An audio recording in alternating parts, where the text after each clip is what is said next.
Hi, this is William Ramsey. Welcome to William Ramsey Investigates. On today's show, I have a very special guest. His name, or he goes by, his handle on Twitter is Low Light Recovery. His first name is Josh. And he's a researcher into the Delphi murders, which happened back, I think it was 2017. And there wasn't an arrest until 5 years later. This guy, Richard Allen.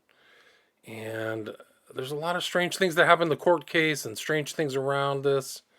I did a show with Austin Picard. We called it, or I titled it, Occult Delphi. There was another killing of a law enforcement officer, and this involvement of kind of paganistic people surrounding this case. But I'm glad to have him. And again, Low Light, welcome to the show. Sure. Let me. I'm sending out that Twitter link there to all my folks. My name is Josh, and I am a researcher or an activist, really, in the case against Richard Allen. I was working, I don't know, for a couple of years in the recovery community. Right. So I got sick. I typically I sit in front of judges and I talk to them about drugs and I talk to them about recovery options for people who have come in contact with the law.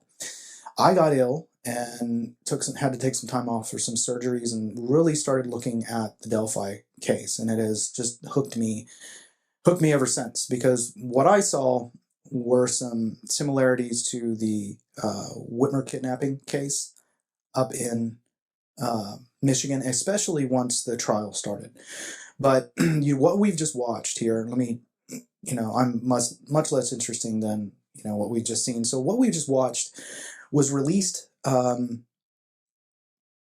just the other day, I believe, by someone named Curious Luke 93 on Twitter.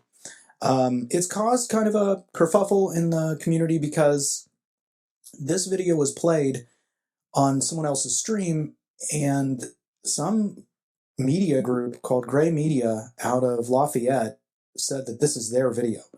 So we don't know if this is an enhanced video. We don't know if this video is like the actual video that was pulled off of the phone. But so if you follow my links after the presentation here, you'll probably see quite a few people having an issue with this video. One of the reasons that I showed it, and you can move on to the next picture, is what we have right here in her hand. The blonde girl here closest to the camera, her name is Libby German. And the phone that she's holding in her hand has been described in court documents.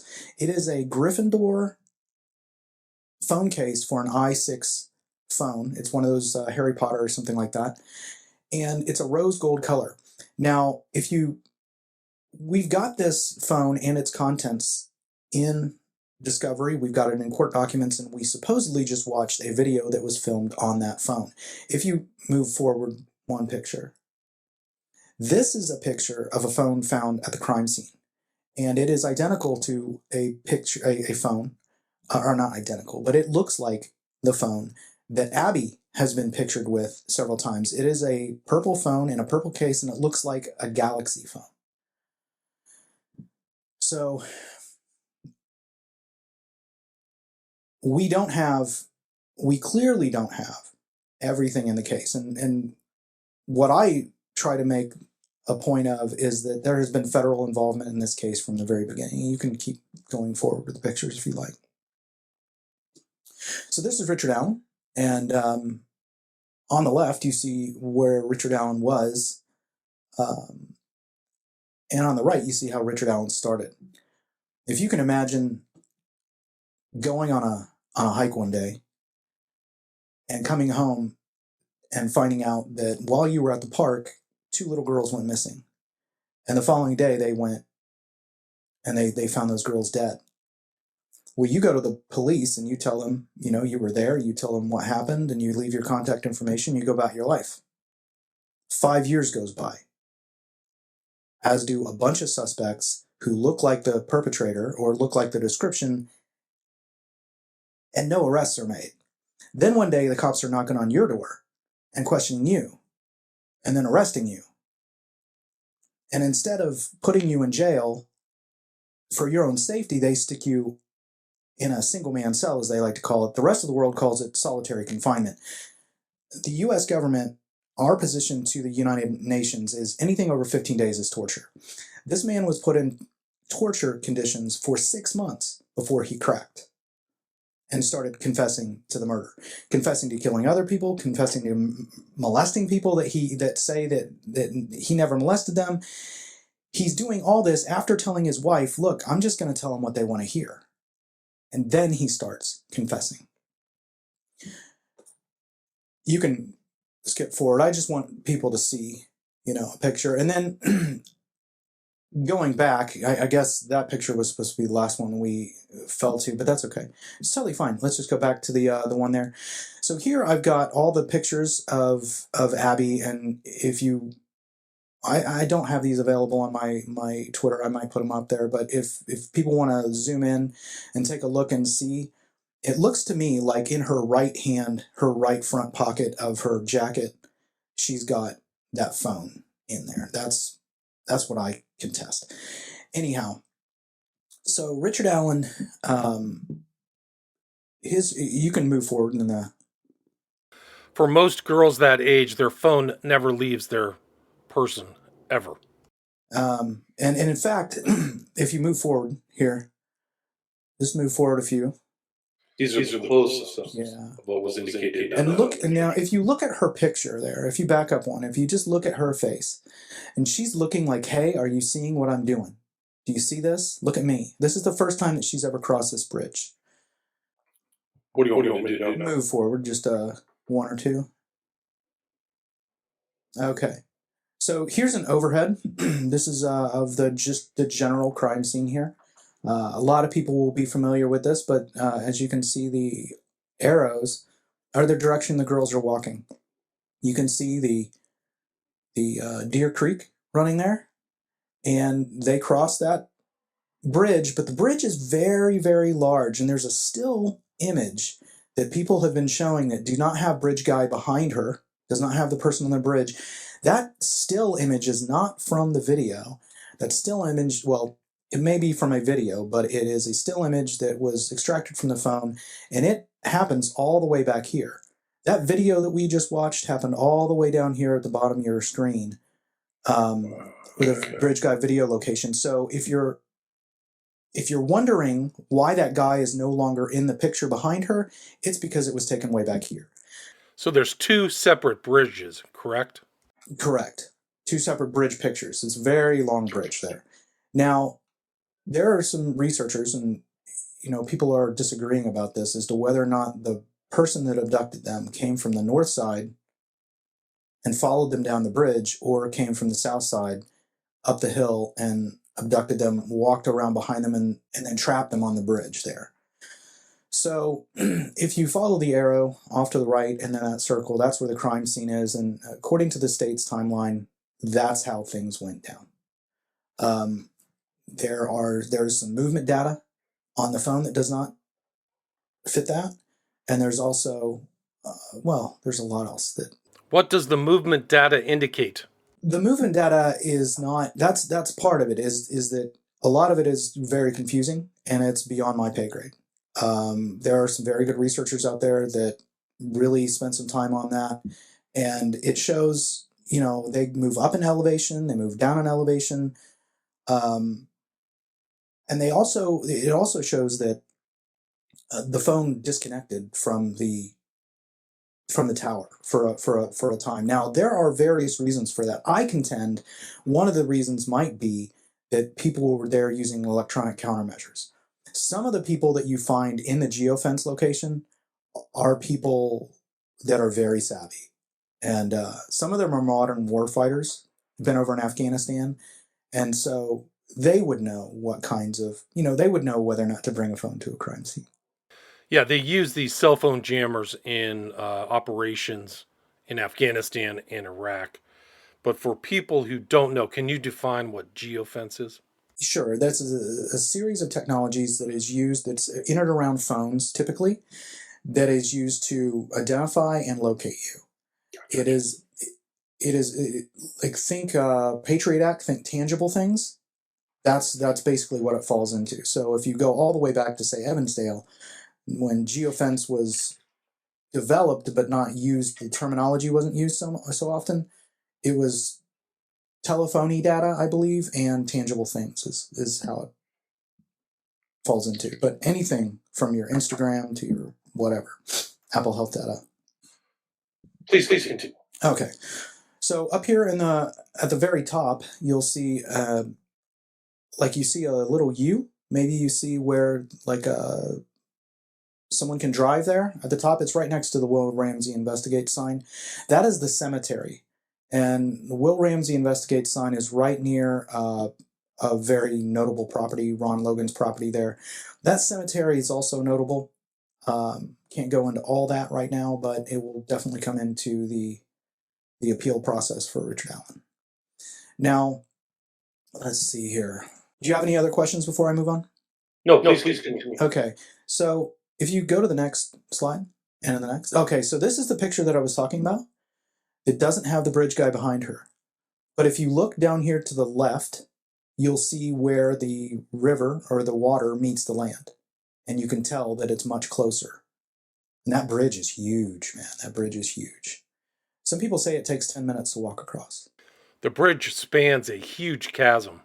And she's doing something. I mean, it's probably kind of like a rite of passage in that area, whether it's spoken or unspoken, that, have you cross the bridge, and there the kid is, and she's crossing the bridge for the first time. And if you look at videos of folks doing this, they look down through the trestles, and you could definitely fall to your death if you weren't careful.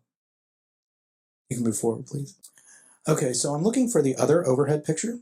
There we go. So if you just look at this now, this is not the crime scene where Libby and Abby was found. This is years earlier in Evansdale. And I just want you to, and this is where two bodies of two little girls were found along a body of water, just like this, in the trees. And, we'll get back into that. But if you want to back up a few pictures, but I just want people to see how similar the crime scenes are to Evansdale. Where is Evansdale in relation to the Delphi murder location? It's Iowa. Okay, so if you go forward one, early on, I'm reading about the guys. So one of the problems with the Richard Allen trial was not only does a witness come on stand testifying that he drove by the crime scene in a white van at a certain time, the defense at that point had a video where they could prove that this guy did not arrive in a white van at the time that he said he did. They've got him on video at a different time. The judge stops the defense from showing that evidence to the jury and allowed a person to just sit there and lie on stand without, I forget what the technical term is, without challenging that. So not only that, but there was this whole group of guys that were listed in the Franks memorandum. I'm not sure if you're familiar. Well, I'm sure you're familiar with the Franks memorandum. Well, let people know what it is. Okay. So after the arrest of Richard Allen, there's this. There's the defense files a Franks memorandum with the court. A Franks memorandum says that the PCA, the probable cause affidavit, was faulty and he shouldn't even been arrested. So release this guy. Now, in that Franks memorandum, they lay out problems with the timeline, they lay out problems with the PCA, and they lay out an alternative theory. This Vinlander group. Now, this Vinlander group, like if you look at these guys, they're exactly like they all have. Actually, you can go forward one or two until you get to the ADL. Okay, right here. So here we have 2017, March 30th, 2017. You have front and center right here. This is a guy named Brian James, Brien James, Brian James. He is a favorite person of the ADL and the SPLC. These guys all had, they've all got dossiers, they've all got articles written about them. This is March 30th, 2017. So this is exactly the same kind of people that the FBI wants to infiltrate, wants to have a handler on, that sort of thing. So let me think here. So I want to do a timeline of the murders because all this falls in. And I guess what I'm alleging is that Richard Allen, the case went unsolved for so long, and Richard Allen was eventually framed because the FBI was working sources and methods on the Vinlanders and groups like that that eventually wound up being at Charlottesville. And I can prove that with the timeline, I believe. So if we want to go forward one, please. In February of 2017, right after the murders, this is around the 20th or the 22nd, Drew Collins, one of the fathers of the Evansdale murders, says that they reached out to the Delphi police. And he reached out to the police to reach out to Delphi to make sure that they were on the same page. And he said that they were already 10 steps ahead of him. And that's like on the 20th of the same month. That is days after the murder. Now, the dates are also very interesting. So if you look at the dates of the murders and then the dates at Delphi, it's very, very interesting. What are the dates of Delphi? 2, 13, 17. So, but there are some other people that really get into that, like people who are into the Norse pagan. I've got an interview that I watch on my Rumble account with Patrick Westfall, and he talks about all the numbers that align and the numerology, whatnot, that aligns in Delphi. And his response is that it would take a lot of cogs to pull that off. And I thought that was an interesting way of putting it. A lot of cogs to pull that off. Let's go back to some dates here. Let me get to my list of dates. So the kidnapping and murder happens on the 13th or the 14th. The 13th and the 14th of February 2017. Of August of 2017, the Unite the Right rally happens in Charlottesville. On the 20th of August, police say that they have lost all the investigative material on all these third-party suspects. All these Vinlander guys, they say they lose everything. That's very convenient. So then, just a few days later, Ray is testifying before Congress, and he says that we have over 1,000 white supremacist domestic terrorist investigations happening right now in the U.S. Only one of them, only one of those 1,050 states needed to be tangential to Delphi to shut everything down. Now I've got in my slides, I have Christopher Wray testifying before Congress. I have more. So right here, once again, we see Gregory Massa, FBI assistant, and he says here that they've already briefed James Comey twice on this. In the actual interview, and it's from 2/22/17. And then we spent a lot of our time. In the actual press conference, he states that they give a deputy director nightly updates on Delphi. So Comey we know that Comey knew, and then we know that and Director Wray says that they have all these terrorist investigations involving white supremacists. This is after a full year of these guys, the Vinlanders, being out, and let me just say, I believe that the West is the best, and I value people who are at protests that protect the people who are shouting and holding signs. Like if you're on the left and the right and you want to show up and mix it up on the street, fine. If you're just going after the other people and looking to mix it up, I do that, sheepdog. So where was I? Let me see here. Old age. My 20s were crazy. So okay, I did not warn you. Like I am definitely targeted, hacked, hacking law enforcement, all that. So let's see, where was I? Okay, so we know that the FBI has been. Oh, I was just saying that I value people who go out and protest. I value people that put their money where their mouth is. But I don't necessarily like drug dealers, and I value their life, but I don't like people that are pushing drugs into communities. And what it looks like, what we have is a a perfect murder. I think that this was a cartel hit, personally. Um, I think that the families involved, I think like the question that was never asked, and I came on this case, I watched nothing but the mainstream media for years until the Franks dropped. And the question I never heard asked, and the best question in this case, is does the family's proximity to organized crime have anything to do with the girl's death? And a lot of my research, a lot of others' research, I probably don't have time for it today, but uh, can make that case pretty strong. And it looks like you've got an all hands on deck to cover this thing up. I'm encouraged now. Hopefully, I don't know. What do you think? Do you think with Comey, I mean, not Comey, do you think with Kash Patel we're going to see any kind of movement? Let's hope so. And it was, but the prosecutor and the prosecutor and the judge worked in concert to keep all that information from coming. And they were down with innocent people getting railroaded and blamed for all kinds of stuff. So I think Richard Allen, for Richard Allen, any investigation of him does not lead back to the actual crime, and that's why they needed a patsy. Because everybody else there, it was a perfect crime.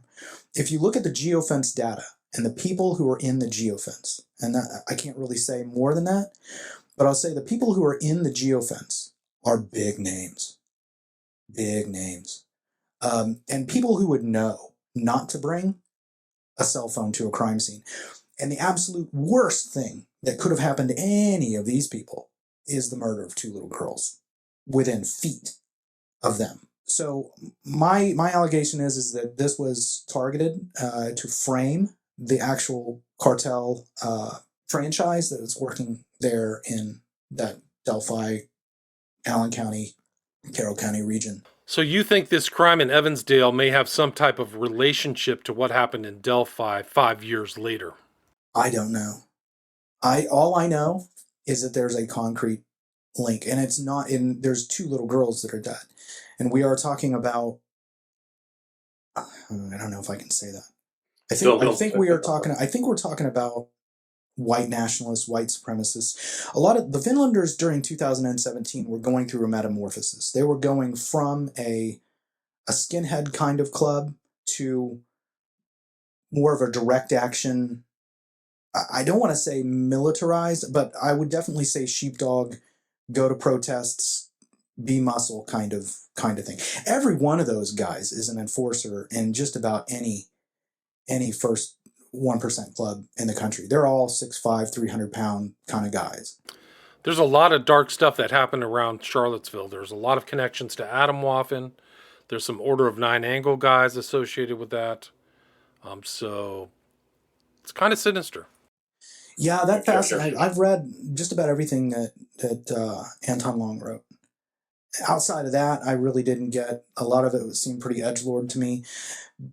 If there's somebody going through the grade rituals of the O9A, that's a scary individual. They are a seriously formidable person. To see their, it was just a few years ago, and I forget when it was, but I don't know, a couple years ago, maybe it was during COVID, when I was looking at the smiley face killers, and I saw you had linked those two, and I thought, you know what, that might be right on, because that's just about the best description of it. Yeah, you can read about it in my book, Global Death Cult, Order of Nine Angles, Atomwaffen, and the Slaughter of the Innocents. And a lot of the stuff that they're doing today, these guys were doing with these massive swatting incidences. So we have that in, if I don't know where your viewers do their Delphi digging, or digging in general, or if this is just something that they want to look into casually or for interest. Delphi's not the one. Delphi's not the casual one, man, because, there are some very, very real bad actors. And, if you have this level of federal involvement that I'm alleging that you have, you're going to have inorganic media coverage that is always kind of from a certain perspective. And we have that in spades. We've got several media personalities. If you look at Whitmer case, and you look at everything that came out after that, they were paying Facebook personalities $20,000 to start Facebook groups. They had this very attractive female brought into the group to keep the guys in when they were trying to get out. We have several of these personalities that hold positions that no thinking person would ever hold. I mean, it's like flat earth stuff. And they just get on and they gaslight, and you wonder how much. I think they probably got paid about 20 grand. I don't know. The FBI has a huge slush fund of like $500 million they spend per year on informants. And you don't really know, you can't tell where these informants are going. I bet the FBI has double ledgers or something strange. So you don't know how that money's being spent, but I think that's part of the point. Yeah, sure. I mean, well, there are several pieces of evidence here. There's the toxicology screen, the autopsies. If you look at these, they don't even have a time of death for these girls. And I believe they say it had something to do with how the bodies were held. But after reading what is the standard operating procedure in 2017 for coroners and medical examiners, it is, I can't believe that they wouldn't at least have a range for the death. And they haven't publicly admitted to a range for the death. We're also finding that one of the phones, that one phone that we saw, the Gryffindor phone, we believe it might have been over at one of the buildings across the street during this time. So I don't think that the girls' bodies stayed there overnight during the search. I think that they were brought there afterwards, personally. I don't know. Not going to die on that hill. Didn't the search start right away? Almost, yeah. It started that day on the 13th. And wasn't the area that they were found previously searched? That is also one of the things, because yes, the area was previously checked by several people. In fact, it was checked by drones with FLIR. Well, there's a streamer, Andrea Burkhart. I don't know if you've seen her stuff, but if you really want to know about this case, and you go in and she went in every day to the trial. So the Gull, one of the things that she did was she said there's not going to be any cameras. And she refused media, all kinds of stuff. Just made it really, really difficult. Well, the community, we all got together and we got line sitters. We got people to sit in line so that, certain people could be in the courtroom and report back every day. And we got all that done. But this lady, Andrea Burkhart, comes in and out, and every day she gave a trial rundown. One of the things that she, I totally forget what it was that she had noticed about the trial, but give her a look at. Also give Defense Diaries a look at. They talk to the defense attorneys for Richard Allen occasionally, and that's good information. Check out the Prof as well. All these you can find from my Twitter if anybody's interested. Delphi Docs definitely deserves on Reddit deserves a shout out. If anybody is really wanting to get involved, but if you want to get involved, like if you want to be involved with Richard Allen's, maybe supporting his defense or something like that, I think that Rick Allen Transparency. I don't know if I sent you the link. I can send it to you link here. We'll go ahead and do that. So if people want to get involved, go over there and put your name and email in the field there and get the newsletter. Well, this is the exact same FBI field office that allowed Nassar to do what he did. So for those who don't know, Larry Nassar abused about 500 children. Not just any children. These are not Harvey Weinstein Hollywood kids. These are not raised on, Nickelodeon or something. These are Olympians whose parents have the means to get them to the highest level of competition on the planet in gymnastics.